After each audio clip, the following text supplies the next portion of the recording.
Hi அஸ்ஸலாமு அலைக்கும். இன்றைக்கி நம்ம சேனலில் என்ன பார்க்க போகிறோம்னா, தாலீமோட ஒழுக்கம் தான் பார்க்க போகிறோம். அதாவது நம்ம எல்லார் வீட்லேயும் தாலீம் படிப்போம்னு நினைக்கிறோம். யார் யார் வீட்டில் நம்ம தாலீம் படிக்கிறோமோ, அவங்களோட வீட்டில் தாலீம் படிக்கிறதுக்கு முன்னாடி அதோட ஒழுக்கத்தை சொல்லி நம்ம ஆரம்பிக்கணும்.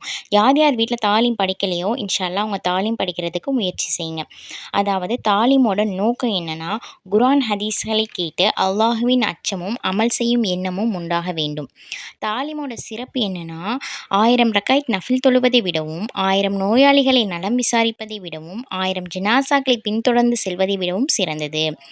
அதாவது நம்ம தாலீமோட மஜ்லிஸ்ல அமர்ந்திருக்கும்போது, ரஹ்மத்துடைய மலக்குமார்கள் சூழ்ந்து கொள்கிறார்கள். அல்லாஹுடைய ரஹ்மத் இறங்குகிறது. மேலும் சக்கீனா என்ற மன அமைதி கிடைக்கிறது அப்படின்னு சொல்கிறாங்க. அதோட சிறப்பு.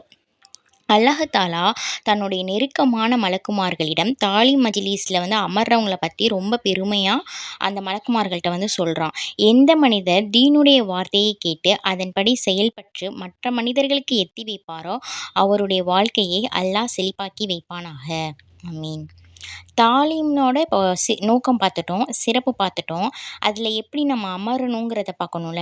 நெருங்கி நெருங்கி அமர வேண்டும். கற்ற அறிவின்படி செயலாற்றும் நோக்கத்துடன் கேட்க வேண்டும்.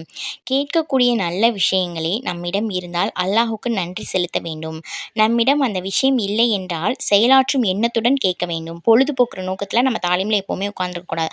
அதாவது அந்த விஷயம் நம்மள்கிட்ட இருந்துச்சுன்னா அதை நம்ம தொடர்ந்து செய்யணும். அந்த விஷயம் நம்மள்கிட்ட இல்லைன்னா இனிமே வர்றதுக்கு அல்லாஹ்ட்ட துவா செய்யணும். தனிமையில் சிந்தித்து ஆராய்ச்சி செய்ய வேண்டும். அதாவது நம்ம எதை கேட்குறோமோ அதை பற்றி நம்ம தனிமையில் உட்காந்து அதை ஏன் அப்படி சொன்னாங்க, பொய் பேசுகிறனால என்ன இது, அந்த மாதிரி நம்ம தனிமையில் உட்காந்து அதை சிந்திக்கணும்.